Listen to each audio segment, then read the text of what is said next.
اعوذ باللہ من الشیطان الرجیم بسم اللہ الرحمن الرحیم فأنجيناه والذين معه برحمة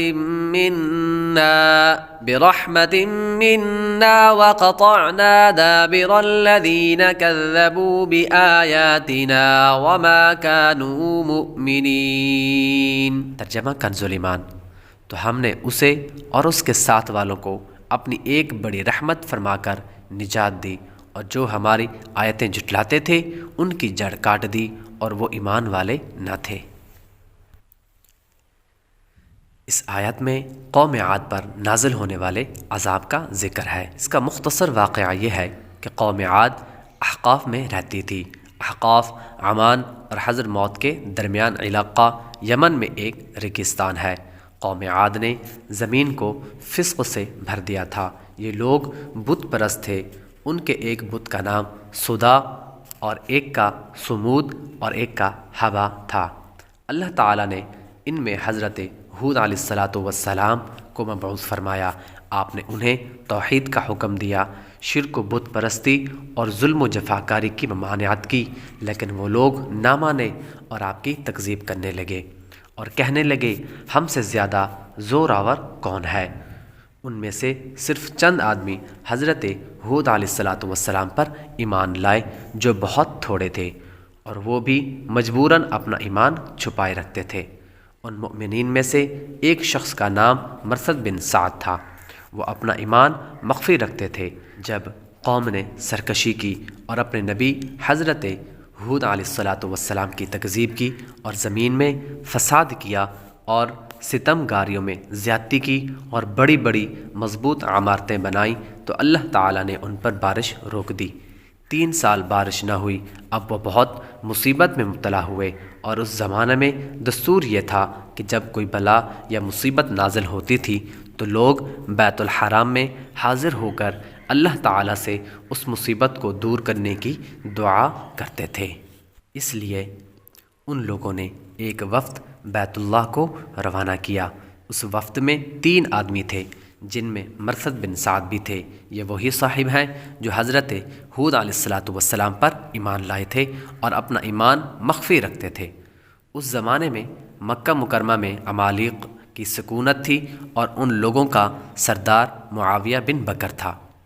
اس شخص کا ننیھال قوم عاد میں تھا۔ اسی علاقہ سے یہ وفد مکہ مکرمہ کے حوالی میں معاویہ بن بکر کے یہاں مقیم ہوا۔ اس نے ان لوگوں کی بہت عزت کی اور نہایت خاطر و مدارت کی۔ یہ لوگ وہاں شراب پیتے اور باندیوں کا ناچ دیکھتے تھے۔ اسی طرح انہوں نے عیش و نشاط میں 1 مہینہ بسر کیا۔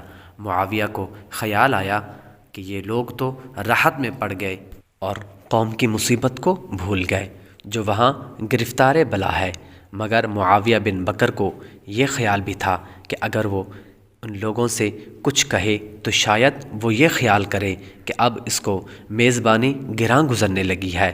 اس لیے اس نے گانے والی باندی کو ایسے اشعار دیے جن میں قوم عاد کی حاجت کا تذکرہ تھا۔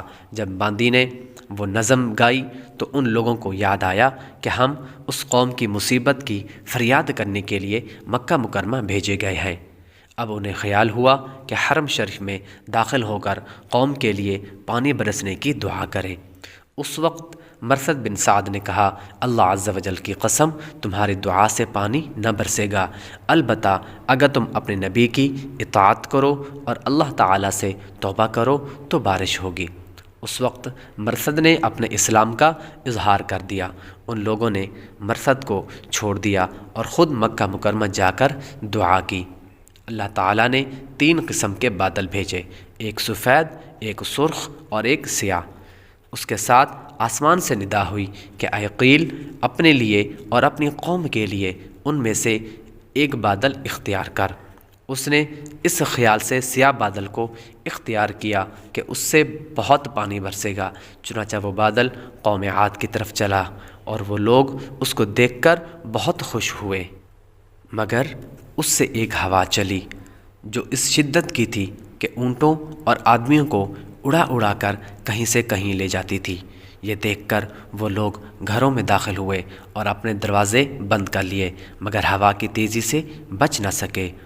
اس نے دروازے بھی اکھیڑ دیے اور ان لوگوں کو ہلاک بھی کر دیا، اور قدرت الہی سے سیاہ پرندے نمودار ہوئے جنہوں نے ان کی لاشوں کو اٹھا کر سمندر میں پھینک دیا۔ حضرت ہود علیہ السلام مومنین کو لے کر قوم سے جدا ہو گئے تھے، اس لیے وہ سلامت رہے۔